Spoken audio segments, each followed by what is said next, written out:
Welcome back to our channel. Today, we're diving into an incredible medical story that offers a powerful message of hope and perseverance. It is the story of how a disease once considered an absolute death sentence was transformed into a manageable condition. All thanks to a scientific breakthrough and the courage of one young boy. This is the story of insulin. Before the 1920s, a diagnosis of type 1 diabetes was terrifying. Doctors knew the body couldn't process sugar, but they didn't know why. The only treatment available was a brutal, near-starvation diet. Patients, many of them children, were restricted to just a few hundred calories a day. Imagine living on a diet of mostly fat and protein, with almost no carbohydrates. It was a desperate attempt to minimize sugar in the bloodstream. This diet could sometimes extend a patient's life by a year, maybe 2, but it was a miserable existence. Childs became skeletal, weak, and listless. They were essentially wasting away. Many eventually succumbed to malnutrition. The complications of the disease didn't claim them first. The diabetic wards of hospitals were filled with silent, emaciated children, and it was a place of profound despair. Now, let's meet our central figure, a 14-year-old boy named Leonard Thompson.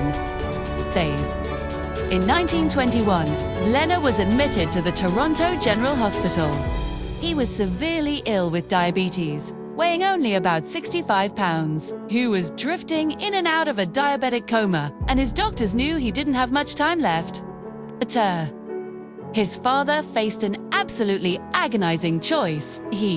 Could either stand by and watch his son fade away, which was the certain outcome, or he could consent to a radical, unproven, and potentially dangerous experimental treatment. It was a gamble, a desperate shot in the dark, but it was the only hope they had. While Leonard was fighting for his life, a young Canadian surgeon named Frederick Banting was relentlessly pursuing an idea. Banting wasn't a research scientist by training, but he was driven by a powerful conviction. He hypothesized that the pancreas produced an internal secretion that regulated blood sugar, and that if he could isolate this substance, he could use it to treat diabetes. His idea was met with skepticism by many in the established medical community. In fact, he had to fight just to get lab space and a few resources to test his theory. He was given a small, under-equipped lab at the University of Toronto for the summer. Under the supervision of Professor John McLeod, a leading expert on carbohydrate metabolism, McLeod assigned a medical student, Charles Best, to assist Banting. Together, Banting and Best began their work. Their initial experiments were gritty and far from glamorous. They involved surgically removing the pancreas from dogs to induce diabetes, and then trying to extract the mysterious substance from the pancreatic tissue of other animals. They worked tirelessly through the hot summer of 1921, often sleeping in the lab. Their early attempts were frustrating, filled with failures and setbacks, but they were persistent. Finally, they achieved a breakthrough. They managed to create a crude extract from the pancreas. When they injected this substance into their diabetic dogs, the results were astonishing. The dogs' dangerously high blood sugar levels dropped significantly. They became more energetic and their health visibly improved. It was the proof of concept Banting had been dreaming of. They had found something that worked, at least in animals. They called this substance Iltin, which we now know as insulin. But the biggest challenge still lay ahead. Could this treatment be safely and effectively used in a human? The jump from animal experiments to human trials is always a monumental and risky step. The extract was still impure, and its effects on a human patient were completely unknown. This brings us back to Leonard Thompson. His father, faced with the certainty of losing his son, gave his consent. On January 11, 1922, in a quiet hospital room, history was made. Leon Thompson became the first human being to receive an injection of the pancreatic extract. Everyone held their breath, hoping for a miracle. But it wasn't an immediate success. The first injection didn't go as planned. The extract was too impure and caused a sterile abscess or painful swelling at the injection site. While his blood sugar dropped slightly, it wasn't enough to be considered a clinical success. It was a crushing disappointment for Banting and Vest.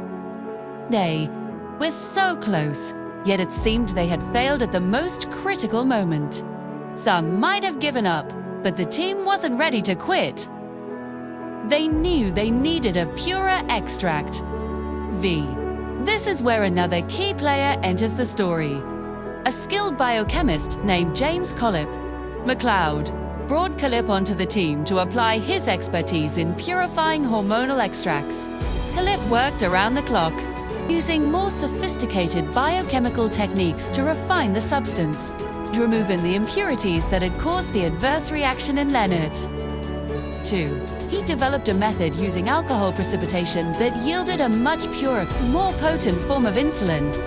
12 days after the first failed attempt, the team was ready to try again. On January 23rd, Leonard Thompson received a second series of injections, this time with Collip's purified extract.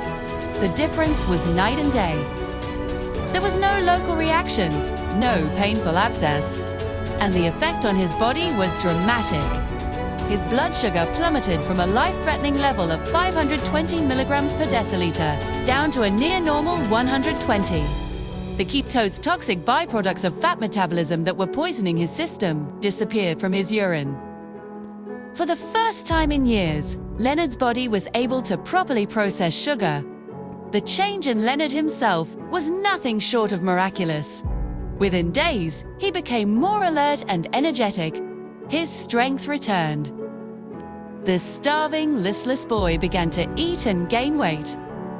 News of this incredible success spread like wildfire through the hospital's diabetic ward.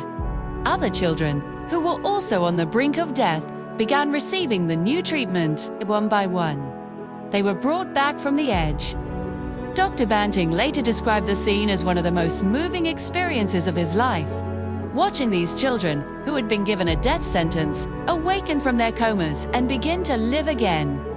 The discovery of insulin was a monumental turning point in medical history. Banting, MacLeod, Bess, and Collip had achieved the impossible.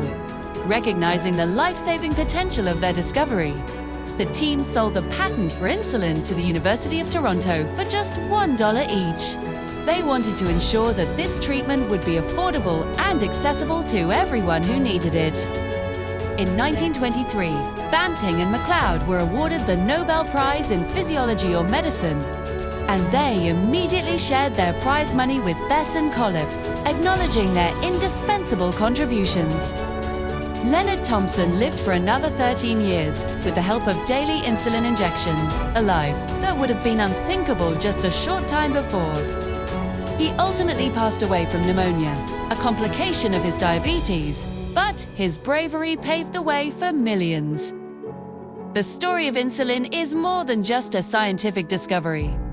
It's a testament to the power of a single idea, the importance of teamwork and persistence, and the courage of patients and their families who dare to hope. It reminds us that even when faced with what seems like an insurmountable challenge, human ingenuity and compassion can lead to a brighter future. Thanks so much for watching. If you found this story as inspiring as we do, please hit that like button and subscribe for more stories of science, history, and human achievement. We'll see you in the next one.